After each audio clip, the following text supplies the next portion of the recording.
মনে রাখতে হবে বাবা, নারী দুর্বল নয়, নারী শক্তির অংশভূতা। কেউ যদি মনে করে নারী দুর্বল, তাদের কাছে দুর্বল হয়। নারী কোনোদিন দুর্বল নয়। দুর্বল যদি হতো বাবা, এত বড় অনুষ্ঠান অসম্ভব। এত ঘাত প্রতিঘাতের মধ্যে দিয়েও দেখেন তারা একই জায়গায় দাঁড়িয়ে আছে। পারল না এই সমাজে তাদের হরিনাম থেকে বঞ্চিত করে দিতে। তো কীর্তন জগতে আমি সর্বকনিষ্ঠতম কীর্তনিয়া হই। আমি মৌমিতা ঘোষ, আমার সম্প্রদায়ের তরফ থেকে সর্বাগ্যে যে দিদি ভাই, যে বোন, যে মায়েরা, যাদের ঐক্লান্তিক প্রচেষ্টায় যেসব দাদা ভাইরা ও ভাইরা যুক্ত আছেন, কীর্তনের প্রারম্ভে সর্বাগ্যে তাদের চরণে জানালাম কোটি কোটি দণ্ডবত প্রণাম। প্রণাম জানালাম কেন আগে জানতে হবে মা। এই কীর্তনে দাঁড়িয়ে এটা আমার ব্যক্তিগত মতামত, এটা কারোর মত নয়, এটা আমি আমার বিবেকের দ্বারা বলছি। যে আমার মনে হয় কীর্তনের প্রারম্ভে বাবা যাদের উদ্যোগে কীর্তন হয় তাদেরকে আগে প্রণাম দিতে হয়। কেন? তারা বুঝেছে, তারা জেনেছে বাবা এটা কলিযুগ।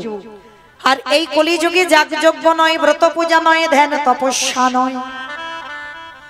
কেউ যদি যাগযজ্ঞ না করে, পূজা অর্চনা না করে, বার ব্রত যদি না করে, মহাপ্রভু বললেন অসুবিধা নাই। কিন্তু কলির মানুষের একটা পথ বেছে নিতে হবে, সেটা কি? হরির নাম হরির নাম হরির নামৈব কেবলম কলঙ্ক নাস্তে বা নাস্তে বা নাস্তে বা গতির অন্যথা।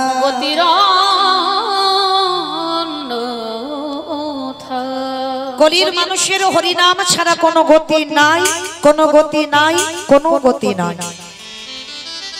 মনে রাখতে হবে মা, প্রত্যেকের একটু কানটা খোলা রেখে শুনতে হবে। হরিনাম হলো আমাদের একমাত্র ভব পারাপারের সম্বল। কেউ যদি বাবা কালী পূজা, দুর্গা পূজা, লক্ষ্মী পূজা, সরস্বতী পূজা নাও করে, ভগবান বলছে অসুবিধা নাই, কিন্তু হরিনাম তোমাকে বছরান্তর করতে হবে। কেন? এই হরিনাম তো আমাদের শেষের সম্বল গো।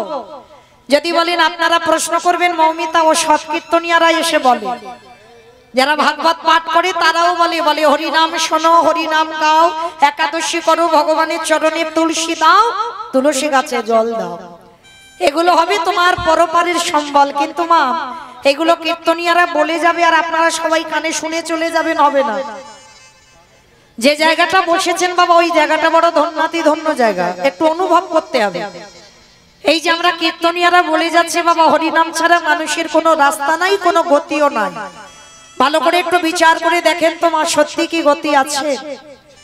যে যত বড় ধনী হোক না কেন, যার যত টাকা থাকুক না কেন, যার যত পয়সা থাকুক না কেন, কেউ যদি সারা জীবনটা বাবা দিল্লি বোম্বে কাটিয়ে দেয়, তবু মনে রাখতে হবে শেষের দিনে তোমার এরা কেউ আপন নয়।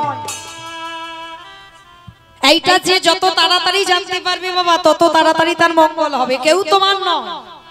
এই যাদের আগলে তুমি বসে আছো না, কৃষ্ণ ভজন ভুলে যাচ্ছ, মনে রেখো যত আমার আমার করো না কেন, ছেলে আমারে, মেয়ে আমারে, জায়গায় আমারে, জমি আমারে, বিষয় আমার, বৈভব আমার, কিন্তু যতই আমারে আমার করো না কেন,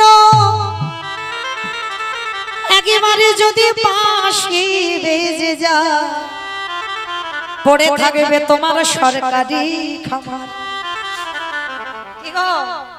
এসেছো একা, তুমি যাবে একা, তাহলে সাথে যাবে কি তোমার কর্মফল।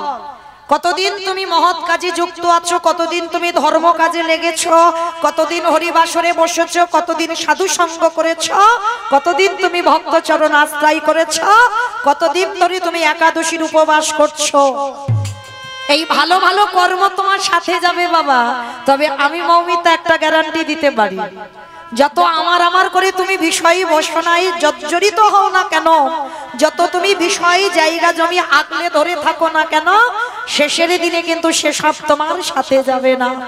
যাবে কে জানি না মা। আপনাদের এটা হাওড়া জেলা তো, হাওড়া জেলা।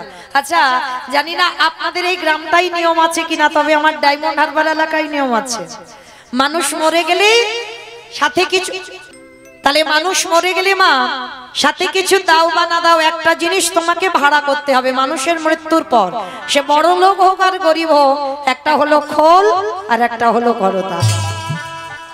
কি মায়েরা আপনাদের গ্রামে আছে তো? আছে। আচ্ছা মা, এবার এই জায়গাটা একটু ভালো করে বিচার করে দেখেন।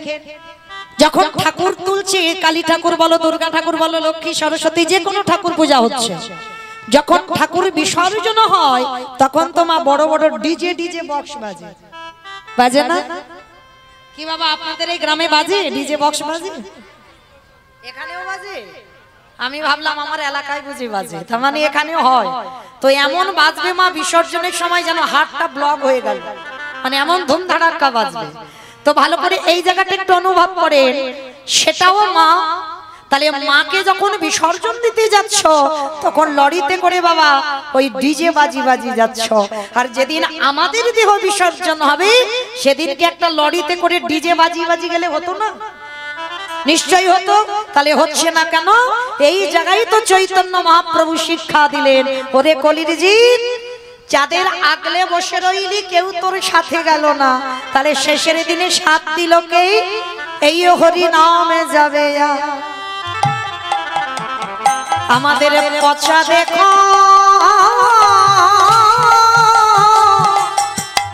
দেখো যাবে, যেদিন তুমি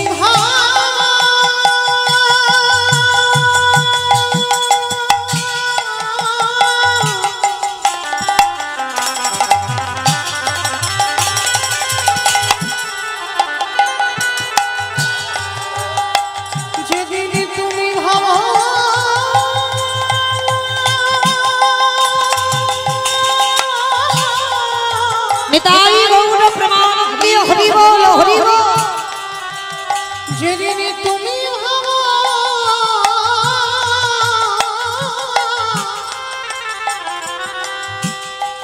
ওই ভাব পারে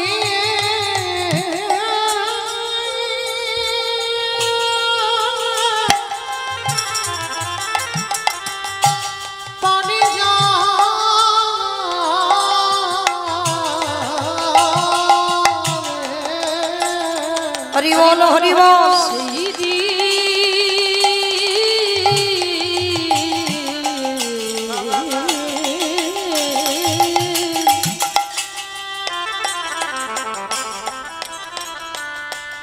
সেই দিনে নামে যাবে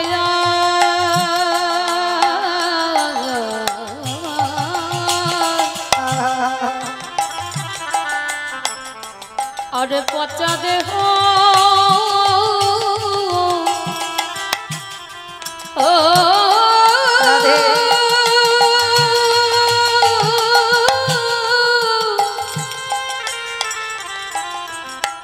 দেহ যা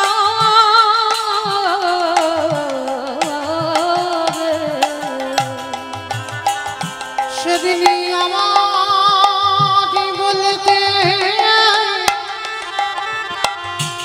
কিছু রয় না, যেদিন খাঁচা ছেড়ে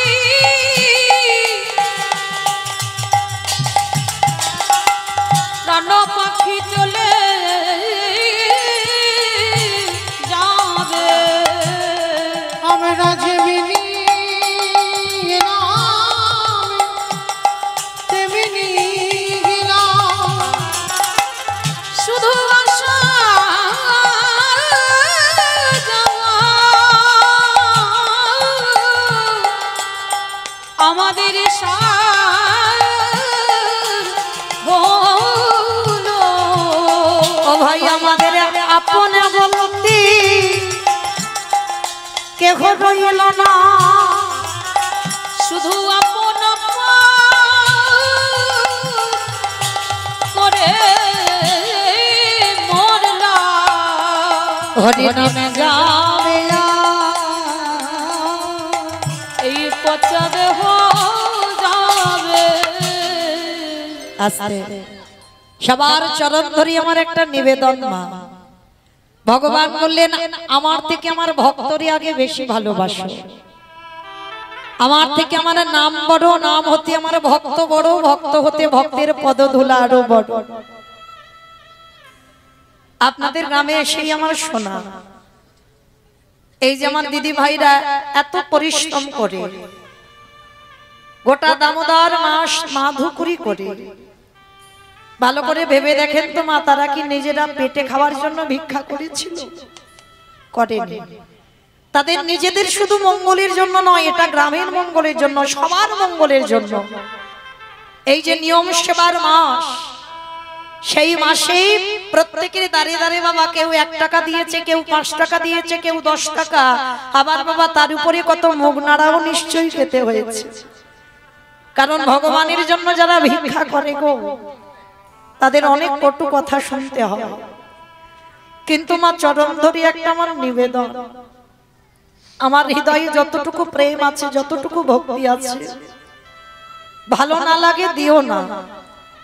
কিন্তু যতদূর এই মাইকে ধ্বনি যাচ্ছে বা আমার এই ভাইরা ইউটিউব করছে, দুদিন পরে তো সবাই মোবাইলে দেখতে পাবে।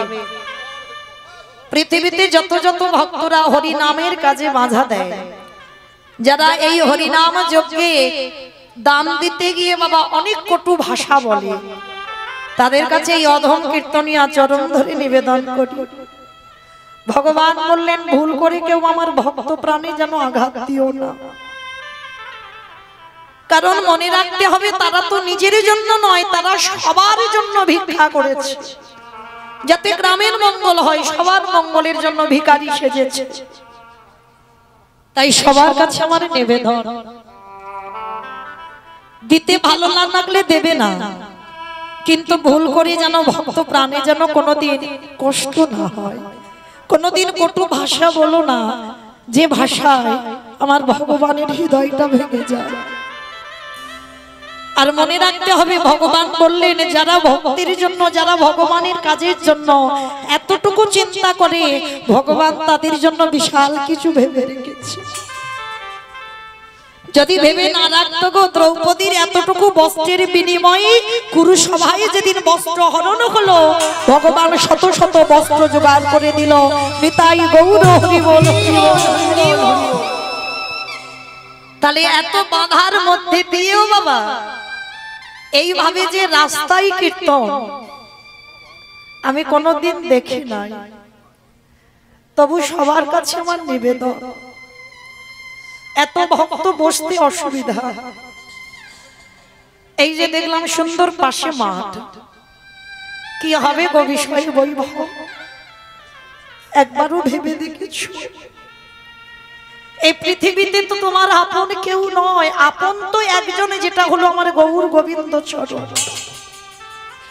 তাহলে কিসের জন্য তুমি জায়গা জমি নিয়ে আঁকড়ে বসে আছো? সে কি তোমার সাথে যাবে? যাবে না। তাহলে এই যে একটা দিনের জন্য এত ভক্ত পদধূলাও যদি পড়ে, তাতে যার মাটি তার মাটিরও তো মঙ্গল। তাই মনে রাখতে হবে মা, পরবর্তী দিনে আমি আসি বা না আসি, যতদূর মাইকে ধ্বনি যাচ্ছে, এই এত জায়গা জমি সম্পত্তি থাকতে যেন এইভাবে রাস্তায় কীর্তনটা না হয়, এইটুকু আপনাদের চরণে আমার বিনীত নিবেদন, এই গ্রামবাসীর কাছে নিবেদন। কারণ ভক্ত বসতে অসুবিধা হচ্ছে, অনেক অসুবিধা। তো সবার জন্য সবার কাছে নিবেদন, একটা দিন তো গো, হয়তো বছর অন্তর একটা দিন এমন ভক্ত সেবা চোখে দেখা যায় না। তো যাই হোক, সবার কাছে আমার প্রার্থনা, আমার মতো অধম কীর্তনিয়ার কথা যদি কারোর স্মরণে থাকে, চেষ্টা করবেন এই বৎসরে অনুষ্ঠানটা যেন আরো বড় করে হয়, আরো ভক্তরা যেন সবাই আগিয়ে আসে, সবার আনন্দের উৎসব। মনে রাখতে হবে বাবা, দুর্গা পূজাটাকে বলা হচ্ছে সার্বজনীন দুর্গা পূজা, কিন্তু এই মহাযজ্ঞটাকে বলা হচ্ছে মহা উৎসব। মহা উৎসব নয়, সব থেকে বড় উৎসব কলিযুগে হচ্ছে হরিনাম সংকীর্তন। তাই সবাই আমার যে দিদি ভাইরা ভিক্ষা করে, লোকের কাছে কত গালিগালাজ খেয়ে আজকের হরিনামের আয়োজনটা করেছে, আমার হৃদয়ে যতটুকু প্রেম আছে, ভক্তি আছে, আমার রাধারানীর কাছে প্রার্থনা করবো, রাধে যেন অন্তিম সময় পর্যন্ত তাদের এইভাবে গৌর গোবিন্দ চরণে মন মতি থাকে। বিদায় গৌর হরি বল, হরি বল, হরি বল। আর মনে রাখতে হবে, হরিনামে যারা বাধা দেয় এটা আমার কথা নয় বাবা, শাস্ত্র প্রমাণ দিয়েছে। নবদ্বীপের মাটিতে কাজী সাহেবের কি দুর্গতি হয়েছিল জানো? যখন হিন্দুরা হরিনাম করত, বিধর্মী মুসলমান ছিল কাজী।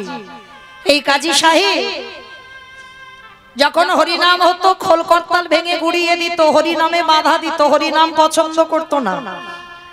দেখ নবদ্বীপ বাসীরা বাবা এত অতিষ্ঠ হয়ে গেছিল, সবাই হরিনাম করে, ওই খোলগুলো লাঠি দিয়ে, মাটির খোল তো ভেঙে দেয়, করতালগুলো খেড়ে নিয়ে সুরধনী গঙ্গার জলে ফেলে দেয়।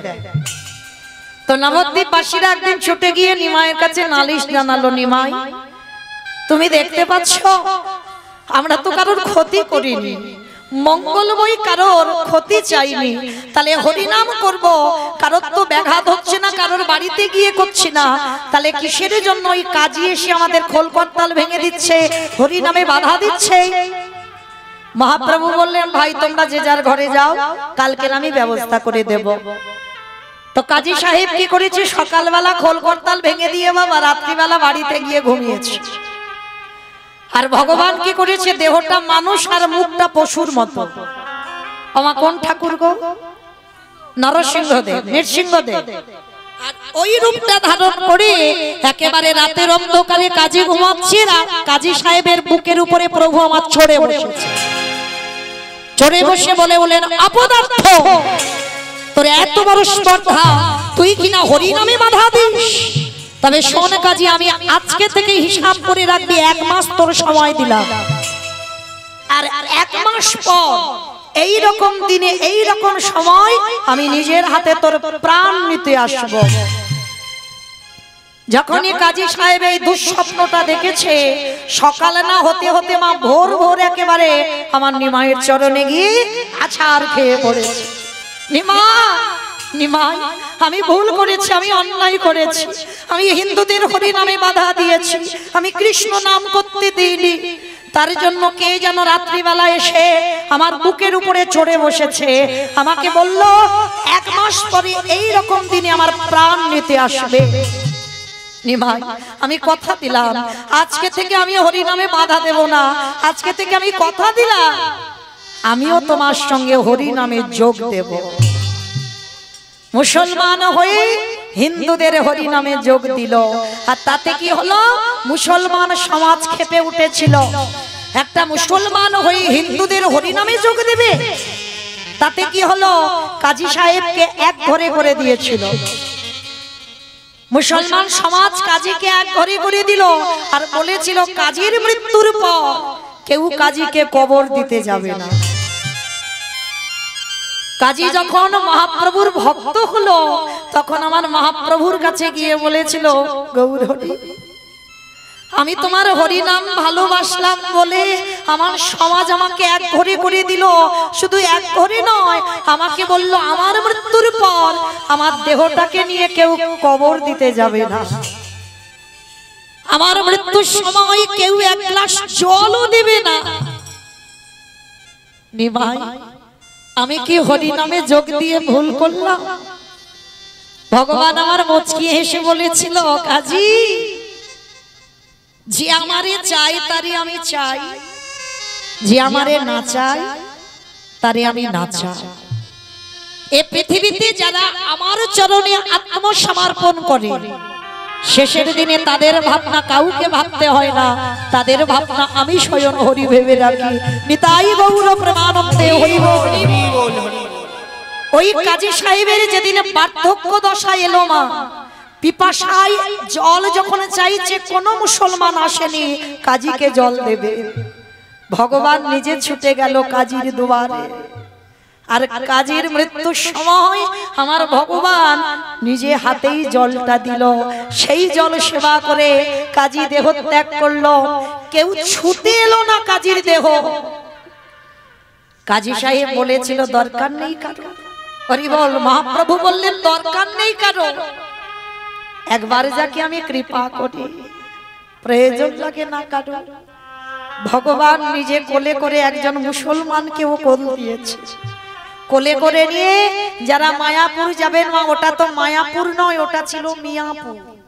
এই গোটা কাজী সাহেবের সম্পত্তি মায়াপুরটা। আমরা হিন্দু সমাজ কেমন শুনতে লাগবে ওই জন্যটা মায়াপুর করেছি, কিন্তু আদৌ মায়াপুর নয়, ওটা ছিল মিয়াপুর। কারণ কাজী সাহেবের নাম ছিল মিয়া সাহেব। আমরা হিন্দু সমাজ ওটাকে করেছে মায়াপুর। আর ওই কাজীর মৃত্যুর পর দেখবেন বাবা, যারা মায়াপুরে গেছেন, বাবা কতজন মায়াপুর গেছেন একবার হাতটা তোলেন। বাহ, অনেক ভক্ত গেছেন। তো যারা যারা মায়াপুর গেছেন, মায়াপুরে ঢুকতে আগে স্টপেজ আছে যে জায়গাটার নাম হচ্ছে বামন পুকুর। ওই বামন পুকুরে একেবারে রাস্তার পাশে, কোন দূরে যেতে হবে না, কোথাও হাঁটতেও হবে না, একেবারে রাস্তার পাশে আছে কাজীর সমাধি। দেখেছেন কাজীর সমাধি? না দেখা হয়নি, দেখেছেন? বাহ, যারা দেখেছেন তারা অবশ্যই করে জানবেন ওটা আমার মহাপ্রভু নিজের হাতে কাজীকে সমাধি দিয়েছিল, কবর দিয়েছিল। আর কাজী সাহেবের একটা আক্ষেপ ছিল, নিমাই হিন্দুদের হরিনামে বাধা দিলাম, কিন্তু পরক্ষণে তুমি হরিনামে যোগ দিয়েছিলাম, জানি না কোন অপরাধের জন্য আমার সমাজ আমার কাছ থেকে চলে গেল। জানিস নিমাই, আমার মৃত্যুর পর আমার কবরের উপরে কেউ একটা ফুলও দেবে না।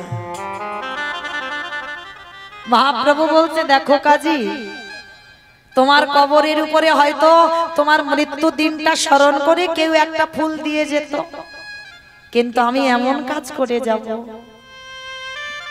শুধু একটা দিন নয়, তোমার মৃত্যু বার্ষিকী নয়, আমি এমন কাজ করে যাব, যতদিন এই পৃথিবী থাকবে ততদিন তোমার এই সমাধি কবরের উপরে ফুল পড়বে। কাজীর কবরটা দিয়ে মহাপ্রভু নিজের হাতে একটা চাঁপা ফুলের গাছ ওই কবরের উপরে পুঁতে দিয়েছে। আজও গিয়ে দেখবেন মা চাঁপা ফুলের গাছ থেকে এত এত ফুল পড়ে, এত ফুল পড়ে, দেখে মনে হয় যেন কাজীর কবরটাকে কেউ যেন সাজিয়ে দিয়েছে। যারা যাবে একবার অন্তত ওই গাছটাকে পরশ করে আসবে। কেন জানো? পরশমণি পরশে যদি লোহা সোনা হয়, আর আমার গৌর হরি যে গাছটাকে পরশ করে পুঁতেছে, সেই গাছটা যদি কেউ একবার পরশ করে, তার হৃদয়টা সোনায় পরিণত হয়ে যায়। নিতাই গৌর প্রেমানন্দে। তাই মনে রাখতে হবে মা, কি হবে গো পৃথিবীতে এই বিষয় বৈভব, একটা চরণ আশ্রয় করতে হবে, যেটা হলো আমার গৌর গোবিন্দ চরণ। আর প্রত্যেকের ভালোবাসাই বাবা কিছু না কিছু চাওয়া পাওয়া আছে। নিঃস্বার্থ ভাবে কেউ তোমায় ভালোবাসে না, প্রত্যেকের ভালোবাসায় কম বেশি চাওয়া পাওয়া আছে। কিন্তু আমার ওই মন্দিরে যে ছেলেটা বাঁশিটা বাজাচ্ছে, আমার ওই ছেলেটার কোনো চাওয়া পাওয়া নেই, নিঃস্বার্থ ভাবে ভক্তকে ভালোবাসে। আর ওই ছেলেটা একটু লক্ষ্য করেন বাবা, আমাদের আসবার আগে আমাদের কথা ভেবে রেখেছে। কি মা ভেবে রাখেনি? আমাদের আসবার আগে আপনারা আমরা বলবো কেন মৌমিতা, আমি জন্মের আগে আমার মা তো আমার কথা ভেবে রেখেছিল, কারণ আমি জন্ম নিয়েছি, মার কোলে বসেছি, মার স্তনদুগ্ধ পান করেছি, বলি না? তোমার মা তোমার জন্য ভাবেনি, তাহলে ভেবেছিল কি একদিনের একটা বাচ্চা জন্ম নিয়ে কি খাবে? এখানে আমরা যারা মা হয়েছি তারাই বুঝতে পারবো ভালো, যারা মা হয়নি মা তারা বলতে পারবে না, বুঝতে পারবে না, অনুভব করতে পারবে না। সন্তান মাতৃগর্ভে 5 মাস বয়স হয়, তখন মাতৃস্তনে দুগ্ধ আসে। বলো তো মা কি নিজে নিজে তৈরি করলো? না। তাহলে কি গ্রাম প্রতিবেশী আত্মীয় স্বজন বন্ধু বান্ধব দিয়ে গেল যে বাচ্চাটা হবে হলেই স্তনদুগ্ধ খাবে? না। তাহলে দিল কে? বিশ্বের স্রষ্টা মালিক ভগবান। তাহলে কত দয়ালু একটু অনুভব করে দেখেন, আমাদের জন্মাবার আগে যে আমাদের কথা ভেবেছে। আমরা পৃথিবীতে জন্ম নিয়ে কি খাবো, স্তনদুগ্ধটা কিভাবে তৈরি হবে, আজ পর্যন্ত কোনো বৈজ্ঞানিক করেনি মা। কতটুকু লবণ, কতটুকু টক, কতটুকু তিতো, কতটুকু ঝাল, কতটুকু গরম, কতটুকু ঠান্ডা দিলে একটা স্তনদুগ্ধ তৈরি হয়, আজ পর্যন্ত কোনো বৈজ্ঞানিক ভাবেনি। ভেবেছিল কে? আমার বিশ্বের শ্রেষ্ঠ মালিক ভগবান। তাহলে আমাদের আসবার আগে যে আমাদের কথা ভাবে, তার মতো দিনের দয়ালে দীনবন্ধু আর কি কেউ আছে? তাহলে আমরা কি পারি না মা বছর অন্তর একবার তার কথা ভাবতে? বছর অন্তর সারা বছর সংসার করি, কিন্তু বছরের মধ্যে একটা দিন যেন এই কীর্তনটা বজায় থাকে। এইটুকু আপনাদের গোটা গ্রামবাসীর কাছে আমার প্রার্থনা। নিতাই গৌর প্রেমানন্দে হরি বল, হরি বল। তাহলে মাইরা কীর্তনের প্রারম্ভে আমার মতো অধম কীর্তনিয়া যাদের উদ্যোগে কীর্তন, তাদেরকে প্রণাম দিয়ে আজকে শুরু করব। আমরা সবাই কিছুক্ষণের জন্য যাব শ্রীধাম নদিয়া নবদ্বীপ ধাম। কি মাইরা সবাই নদিয়ায় যাবেন তো? সবাই তা সবাই চলে গেলে কীর্তন হবে কাকে নিয়ে? কি মা এইদিকের মাইরা সবাই যাবে, এদিকেও চলে যাবে? তা সবাই যখন চলে যাবে এদিকে তোমরাও চলে যাবে? হাই ভগবান, সবাই নাকি চলে যাবে নদিয়ায়, তাহলে কীর্তন হবে কাকে নিয়ে? বলে না, এক্ষুনি যদি তুমি নবদ্বীপ যেতে চাও, বাজে কটা ঘড়িটা দেখেছো? তোমার স্বামীর কাছ থেকে অনুমতি নিতে হবে, ছেলে বৌমার অর্ডার পাস হবে, তারপরে তুমি যেতে পারবে, না হলে তো নয়। সংসারী মানুষ তো আমরা সবাই, তাহলে স্বামীর কাছ থেকে অনুমতি নিতে হবে, ছেলে বৌমার কাছ থেকে অনুমতি নিতে হবে তারপরে। কিন্তু একজন মা খুব স্বাধীন, বলো তো সে কে? কোনো কৈফিয়ত দিতে হয় না, কারোর কাছ থেকে অনুমতি নিতে হয় না। মন, বাহ মন, মন হচ্ছে খুব স্বাধীন। কি মা মন স্বাধীন নয়? এক্ষুনি চোখ দুটো বন্ধ করে মনে করো আমি একটু মায়াপুর যাব, সোজা দেখো মন সেখানে চলে যাবে। যত তুমি প্লেন দ্রুত যাক না কেন, মনের থেকে তাড়াতাড়ি যাবে না। একটু চোখ দুটো বন্ধ করে বলো আমি বৃন্দাবনে বাঁকে বিহারী লালকে একটু দেখতে চাই, সোজা সেখানে মন চলে যাবে। তাহলে চলো, আমাদের থাক দেহগুলো সব সংসার। বলে না, এখানে কেউ আমরা সংসার করছি না, সব সং সেজেছি, সার কেউ করিনি। কি বাবা ভুল বললাম? সবাই সং সেজে বসে আছে, কিন্তু সারের মাথা মুন্ডু বুঝতে পারছি না। তাহলে কি করে বলো যে আমরা সংসার করছি? বলে না, আজকে থেকে তোমরা বা আমরা সবাই বলবো সং সেজেছি কিন্তু সার হয়নি। তাহলে সারটা কি? এইটা আমাদের জানতে হবে। সংসার, সং সেজেছি, সারটা কি এটা আগে তো জানতে হবে। এই সারটা কি জানো? আমার ঢেকি দেখেছো? ঢেকি ঢেকি দেখেছো তো? এখন আর তো ঢেকি ঢেকি দেখা যায় না, এখন সব ঘরে মিক্সচার মেশিন হয়েছে। মনে করলেও রোজ রোজ তুমি পিঠে করে খেতে পারবে, তাই না? কিন্তু আগেকার দিনের মায়েরা সেই যে পৌষ সংক্রান্তি, সেই পৌষ মাসে পিঠে হবে, 15 দিন আগে থেকে মায়েরা কি করতো? ঢেকিতে চাল কোটাতে যেত, তাই না? গ্রামে একটা জায়গা ঢেকি থাকতো, আর সেই ঢেকিতে চাল কোটাতে হতো। আর যারা ঢেকি দেখেছো মায়েরা, ওই ঢেকিতে 2 জন পাত দেয়, তাই তো? আর একজন সংসারী মা ঢেকির গড়ের কাছে বসে চালটাকে একবার করে ঘুরিয়ে দেয়, আর ঢেকিটা পড়ছে, একবার করে চাল ঘোরাচ্ছে। এমন সময় স্বামী এসে বলছে, হ্যাঁ গো গিন্নি, এত এত তো চাল কোটাচ্ছ, রান্না টান্না করেছো? বলে স্বামী, আজকের একটু কাজের চাপ আছে, একটু পান্তা ভাত রেখেছি, একটু আজকে খেয়ে নিও। কেমন? আজকে আর রান্না করার সময় নেই, চাল কোটাতেই আমার সময় চলে যাচ্ছে। আবার ছেলে এসে বলছে, মা স্কুলে যাব, আমার জামা কাপড়টা কোথায় রেখেছো? বলে বাবা আল্লাহতে আছে, তুই আজকের একটু পরে চলে যা। আস্তে এত কথা বলছে মা। আচ্ছা বলো তো মা, মনটা কোথায় আছে?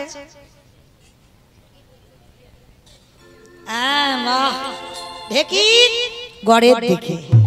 মনটা কিন্তু একবারও স্বামীর দিকে যায়নি, ছেলেপুলের দিকে যায়নি, মনটা গড়ে রেখেছে। কেন? যদি মনটা ছেলের দিকে যেত, মনটা যদি স্বামীর দিকে যেত, তাহলে মা ঢেকিটা হাতে পড়ত, হাতে পড়লে নিতাই গৌর প্রেমানন্দে। তাহলে মনটা রেখেছে ঢেকির গড়ে। তাহলে সংসারে যারা করছো, ভালো করে শুনে নাও, সংসারে যারা ডুবে দিয়েছো, এই দেহটা রেখে দাও স্বামী ছেলের কাছে, আর মনটাকে রেখে দিতে হবে ঢেকির গড় সমানে গোবিন্দের রাতুল চরণে। আরে যারা গোবিন্দের রাত তুলু চরণ সম ওই ঢেকির গড়ির দিকে মনে রেখে যারা দেহটা ছেলে পুলে নিয়ে মানুষ করে তাদের অচিরে কৃষ্ণ প্রাপ্তি হবে। নিতাই গৌর হরি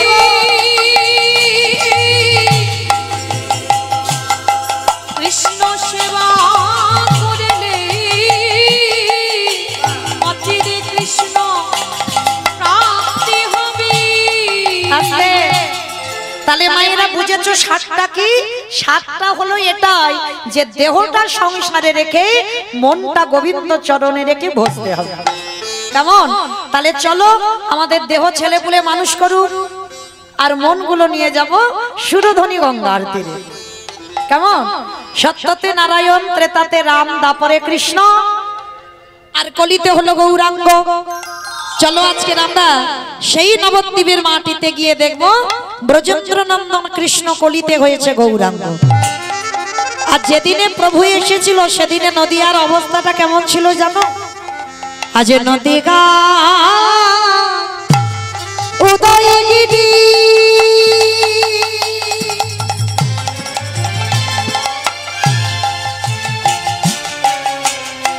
পূর্ণ চন্দ্র গৌর হরি ওই নদীরা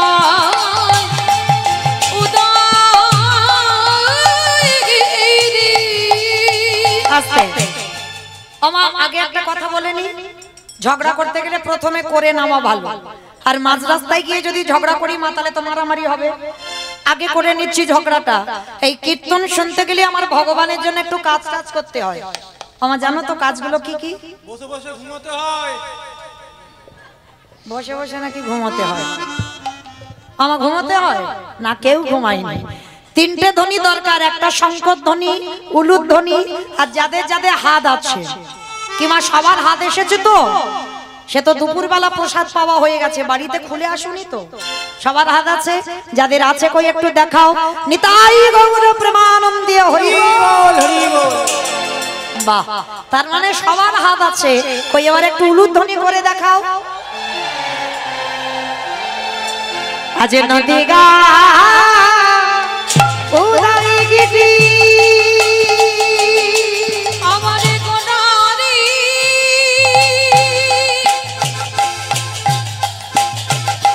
গুনা গুনা গুনা গোনারি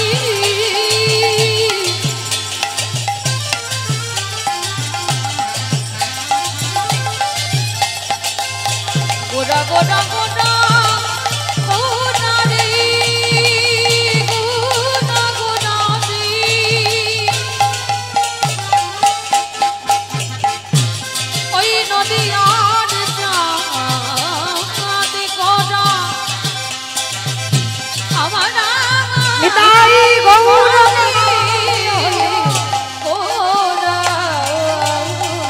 নদিয়ায়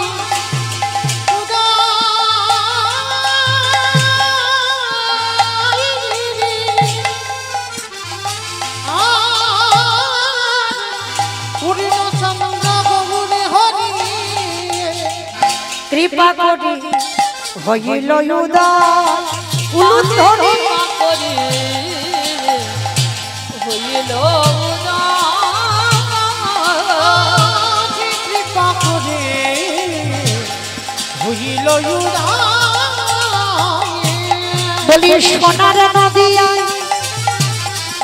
গৌর দয়া হলো। সোনার নদী আমি গৌরদাই হলো ওই না কলির জীবী উদ্ধারিতে নদিয়াতে উদয় হলো ওই না কৃষ্ণ প্রেমে প্রচারিতে নদিয়াতে উদয় হলো বলি রাধে দয়া কদলে ওই নদিয়াতে উদয় হলো মুখে হরি হরি হরি বলে ওই নদিয়াতে উদয় নিতাই গৌর হরি নদিয়াতে উদয় হলো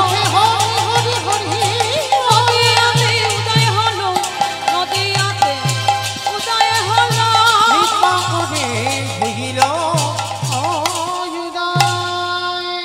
আস্তে